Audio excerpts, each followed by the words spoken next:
Now, Ross, I got mad respect for what you do, man. Look, I don't usually review your shit, but I came up with an idea. How about this? I'll give you a nice rating for this off top, and then you just give me a lifetime supply of wings from Wingstop, and we be good.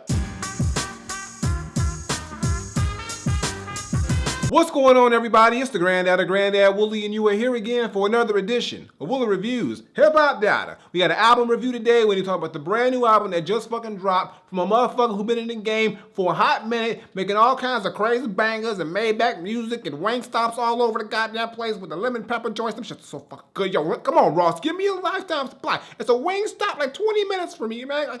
I could use it. I could fucking use it. This nigga's back. He dropped his new shit. He gonna talk about it because I ain't never reviewed a Rick Ross album, y'all. It's weird. I have not. I don't know why. I know why, but I have. Fuck it. Doesn't matter. We doing it now. Talking about the new album from Rick Ross entitled Rather You Than Me. Like, what the fuck you mean by that? Like, rather you give me wings from Wingstop than you? Because, nigga, you don't need them anymore. Like, you look like you've been good. You got enough wings. I ain't trying to say fuck it. Rick Ross is the rapper from Miami. He's affiliated with, like, almost every fucking body. He came on the scene, I think it was, like, 2006. He was with Slip and Slide Records when they was doing that shit. You know, the people who had Trick Daddy and Trina, he was with them. And then, you know, he grew, had some hits. He went on and did his own thing. He built Maybach music. He brought on Meek Mill. He recovered Wale's career. He had, fucking Stolly and a whole bunch of other motherfuckers, and now he's officially the big boss, Ricky Ross. And now he's back with his 9th album, Rather You Than Me. I think this is the follow-up to Black Market. I don't know. I ain't listened to a Rick Ross album, y'all, since I think, what was the one where he had with Styles P and the BMF joint? Whatever album that was the last Rick Ross album I listened to. After I was like, you know what,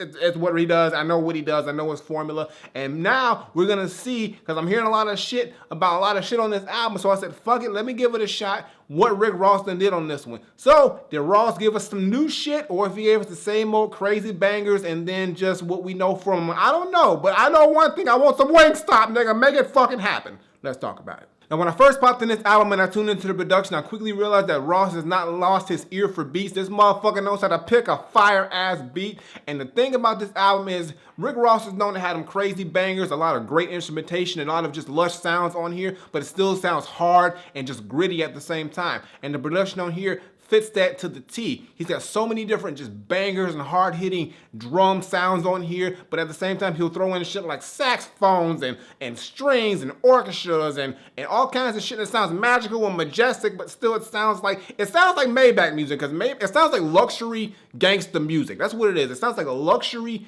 like, hip-hop record in a way, because that's how he just approaches his production and sound. And as far as producers on here, he got a lot of motherfuckers on here, but let me run them down, you know, because they did that damn thing. I ain't gonna lie. So we got Major 9, Bink, all right, Black Metaphor, Young Coke, okay, at least you ain't getting old Coke, Beat Billionaire, okay, are you really a billionaire? I mean, because there ain't many of them in the world. Okay, C Gutter, J Pilot, you got your license, nigga? Okay, Sap, like from the tree, nigga? Okay, that's a lot of weird producers out in the world. Okay, Street Runner, okay, Azuz, or whatever, the Olympics, okay, that's about that time, and then it just passed. Analogic, okay, Analogic, Butter and Grands, and that's it. And Beat Butcher. Shit, you killing beats, nigga? What?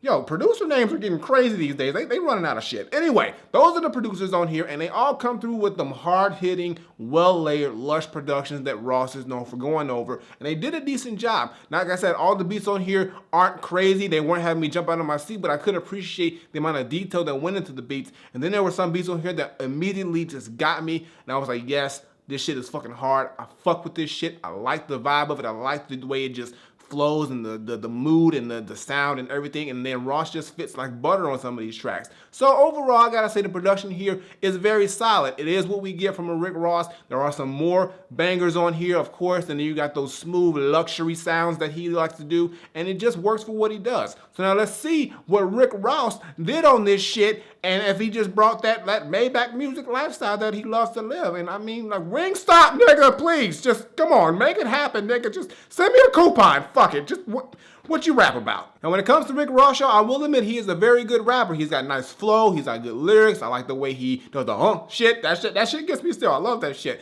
And he just really commands respect on any track he's on, and he really just has that shit locked down. But the thing about Ross is he usually just, you know, kind of goes over and talks about the same shit. But with this album, he kind of hits different subjects, and he seems to have sort of matured onto another level. Now, like I said, I haven't listened to a Rick Ross album since like the whatever that album was. I forget what it was, but it was a while ago. So I don't know if he's been doing this in the last few albums, but from what I've heard, from the last time I've heard this nigga's albums, it seems like he has a progression and a maturity on a lyrical side as well as just a presentation side with how he does his songs. But at the same time, you know, you got songs where he still does the same shit he does, and he talks about how rich he is, how many girls he's smashing, you know, his status in the hood, his boss level, all that shit that we know Rick Ross was talking about, and he does it here. But at the same time, Ross talks to us on more of a reflective level where he's at in life and how he feels like he's really gotten to where he wants to be and he's really satisfied where he is in life. And also his opinion on certain scenarios and situations that's happened to either him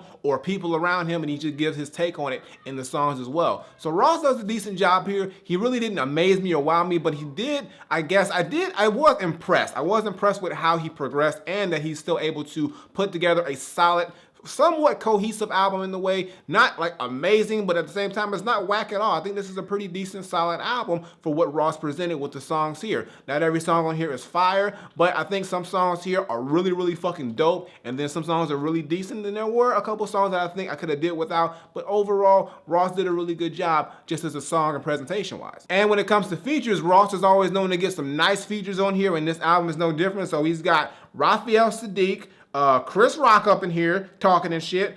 He's got Young Thug, Wale, Future, Jeezy, Yo Gotti, Gucci Mane, Ty Dolla $ign, Nas, Meek Mill, Anthony Hamilton, Skrilla, and Dej Loaf, and that's it.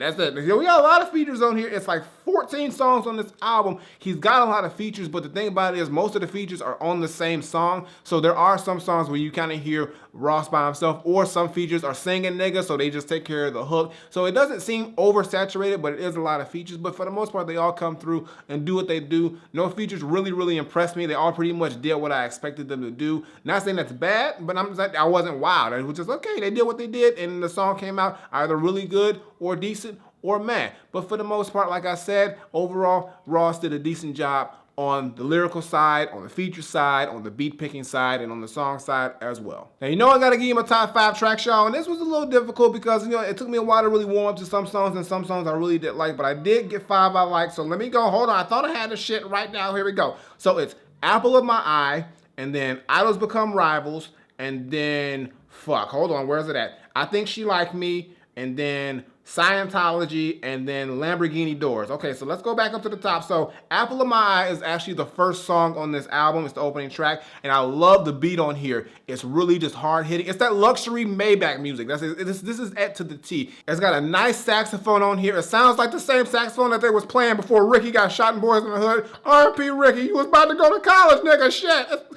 Sad time. Don't worry about it. But anyway, it's got a nice fucking, that saxophone is just the money, the sauce of the whole beat, but it's got this hard-hitting fucking drums on here, and it's just a nice, smooth intro. Really head-nodding joint. I love the beat. And Ross himself is just pretty much talking about how he's reflected that, yo, he just wanted to be somebody. Like, he just wanted to, you know, become the boss. He wanted to become successful, and he's made it to that point where he feels like he's done it. He's made himself rich as well as all the people around him, and he's really happy and proud that he was able to accomplish that. He's pretty much came from nothing, and he built his own Maybach music empire, and he's pretty much saying, yo, I fucking did it. I made myself the big boss, Ricky Ross, and can't nobody tell me shit because I've been doing this for over 10 years and I'm still fucking here. So it's a dope intro, dope song. I really liked it, and this really is what got me interested. Like, okay, this album may be some shit because I'm really, really enjoying this. The next song is Idols Become Rivals, and this is the song that was pretty much the hot topic song of the album because it is the Birdman diss track, and it also has a very dope beat that's very similar to the same sample that Jay-Z used for the Daddy Where Have You Been song with him and Beanie Siegel, where they were just like saying, yo, Daddy, where you been, nigga? You ain't been nowhere. Fuck you, nigga. So they used that same sample, and the song sort of has that same symbolism because Birdman was seen sort of as a father figure to so many people, but he let them down because he really wasn't being true to his word. He wasn't paying motherfuckers. He was keeping all the money. The shit he wearing was fake, and like Ross was just like, yo, it hurt his heart. It hurt Ross's heart to know all that shit because he looked up to this nigga to find out that so much bullshit was going on, like with Wayne and the stuff that was going on even back in the day with like Manny Fresh and Juvie, like and BG and all these motherfuckers who were in Cash Money County, who Birdman pretty much just, casted away or just, turned his back on. Even shit that went down with DJ Khaled is addressed on here, and it's just like a lot of shit that we knew about, but Ross sort of gives his perspective and sort of a deeper perspective that we may not have known about. So it's a dope song. It is as dope as everybody's making it seem. I mean, the beat here is cool. I can appreciate the beat. The sample is very, very recognizable, but I really like it. And it's just it's a hot song, even though like after a while, after you get over that, oh shit, he's dissing Birdman thing, it really isn't. It doesn't hold as much water, but it's sort of just, I guess, Ross just like expressing his feelings. It's not really much of a diss. It is a diss, but it's more of like Ross just expressing his feelings and keeping it real. The next song is I Think She Like Me, and this is another easily picked up sampled song with a dope beat though. It samples the classic stylistic song, People Make the World Go Round, and I love that fucking song. It's one of my favorite soul songs. So when I heard that shit, I was like, okay, this beat's already got me. And Ross comes in and he just does that Rich Forever shit. There's not much to the song. It's pretty much just Ross stunting, just saying what he usually says, but it's really that beat that's really the money of this song. And Ty Dolla $ign comes in with a decent hook. Not crazy, but I think it just comes together as a really nice solid single song. I think it was a single, and I can see why, but that sample and that beat is really, really what pulled me into it, and I really just love that vibe. I'm a sucker for that song, so that's what really got me. But overall, it's a decent song. Ross got some nice flows in here. Ty Dolla $ign with a nice vocal on the hook, and I mean, it is what it is. It's a dope song, so check it out. I'm sure you already have, but if not, check that shit out. It's fucking hot. The next song is Scientology, and this is another luxury sounding Maybach music type track. I love saying that luxury shit, but it is. It's got some nice, beautiful, beautiful strings on here. Beat is hard hitting, and I like what Ross did on here as far as the rhyme is concerned. He sort of like used a metaphor. He says in the beginning it's the Scientology of hip hop, but as he's rhyming, he sort of incorporates different aspects and elements of hip hop. He does a lot of name dropping, like you'll hear Mike Dean and Action Bronson and Big and Pac, and just to name a few. But he just kind of like plays off that hip hop thing, but he still talks about that street shit and that street life at the same time. So it's really dope how we just sort of kind of use that as a metaphor, but he did it in a very clever way. So I appreciate that song. It's a nice beat, nice little metaphor on there, and it's just a dope track. And them strings are just fucking beautiful. It's almost as beautiful as if I had some Wingstop wings right here in front of me. Ross, it's all good though. I'm not, please.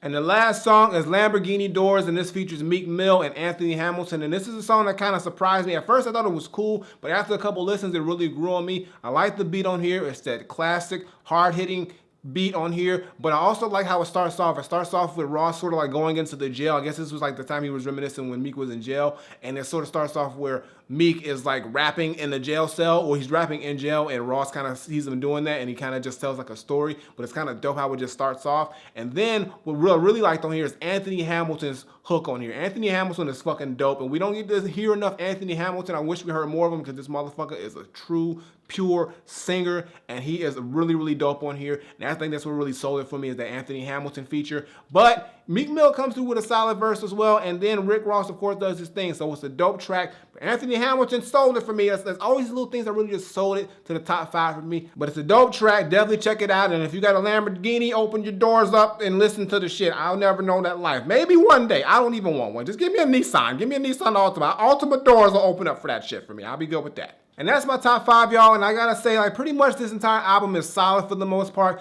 A few songs in here that I really, really did like my top 5, but then there were some songs that were cool. And there were some songs that I really just didn't care for, like the song Santorini Grease. Like, I didn't care for that song. The beat was kind of boring, and the song was kind of blah to me. Also, the track She on My Dick with Gucci Mane. It's like, it's just one of them, like, throwaway, just regular old Rick Ross tracks that I just didn't care too much for. And then, what was another song? Triple Platinum was mad. Maybach Music 5 was mad, and Summer 17, it was supposed to be like a closing banger, but it was just like, it was cool. It wasn't like Box Chevy hard. Box Chevy was a hard motherfucking song. This was more like, it's cool. And those were the things that was really like, okay, with Ross, you get what you usually get, and sometimes after like 9 albums, it just becomes blah, but he still can give you a solid banger in all of his albums, or a solid few songs in here that you can listen to a few times and really get something out of. And this album, for the most part, I think is solid, and probably one of his better albums from what I've heard in recent past. Like, I haven't listened to much Ross, but I heard his albums have been kind of deteriorating, but it seems like this album here is a little bit better than those, so it's good to hear him like on an upscale, I guess, and hopefully he keeps going up, and the next album is even better than what we got here. So my final verdict, I'm not saying that Rick Ross, Rather You and Me is an overall solid album with some really good songs here, some decent songs, and then some songs that I could have just did without. So a good mixed bag. All I'm saying is that Ross's ear for beats is still there. He's got some bangers on here, good production all around this thing. And then with the lyrics, Ross comes in with some solid lyrics. His flow is really good. He's got some nice subject matter on here from time to time, you know, with the Birdman thing, and he's talking about his life and his perspective and how he's reached this level of success. Good features on here for the most part. Some I didn't care too much for. Some were really good, but they all did what they were supposed to do, so you can't complain too much. And it's just a solid album. I mean, you know, Rick Ross fans will enjoy this. People who may not be Rick Ross fans may think it's the same shit. I mean, it is what it is, but there are some things about this that are really redeeming. And I did enjoy the album for the most part. I was able to listen to the shit without hating it too fucking much, but I didn't absolutely love it either. So all I gotta say is that for me, Rick Ross, Rather You and Me is not Granddad approved, but I will give it a Granddad recommended. So go check out the shit. It's out right now. I mean, I got nothing more to say, really. I mean, I've said all I have to say except for the fact that I still don't have any Wingstop. Come on, Ross. Just like, I gave you a decent review. Maybe I'll bump it up if you, like, send me something. It's like, send me something, nigga. Like, come on. Like, put me on, like, the VIP list. You got one? I know you got to have one. Or, like, come here and then hit me up and then we'll go together with the chicken. I just want some fucking lemon pepper wings. Maybe some hot wings, too. Let me just pick a mixed bag. Doesn't matter. But I got no more to say. Rick Ross, Rather You and Me, is Granddad recommended. So go check out the shit. And go to Wingstop too, because that's where I'm going, because I want some now. Flip it. All right, y'all, that's going to do it for today's video. Make sure you give me a thumbs up and drop a comment. Tell me what you think of Rick Ross, Rather You and Me, if you heard it. If you haven't heard it, like I said, it's a solid album. Some dope songs on here, some okay songs, and then some mess songs. So it's a mixed bag, but the production on here is fire, and Ross is really showing that he is going to be here for a long, long fucking time, giving all kinds of bangers and serving all kinds of wangs, except to me. God damn it. Previous videos on the side as well about latest single. Check that out. Show us some love. And as always, Twitter, Facebook, SoundCloud, Instagram. Links in the description below. And subscribe. Button on the screen. Button below. Woolly Reviews twice a week. But it's been like 3 this week. I've been on a roll, y'all. Y'all better appreciate this shit. And check out the gaming channel and CDK studies. Hit the notification button so you know when I drop new shit. And I got nothing more to say. So until next time I take my leave, Granddaughter, Rick Ross, Rather You and Me, decent album. Not as good as them wings I'm about to go get though, which I wish I could have got for free. I don't know why I couldn't, but I mean, I'm not gonna complain right now too much. I might get into an altercation there if they don't at least give me fresh sauce. I'm out of here.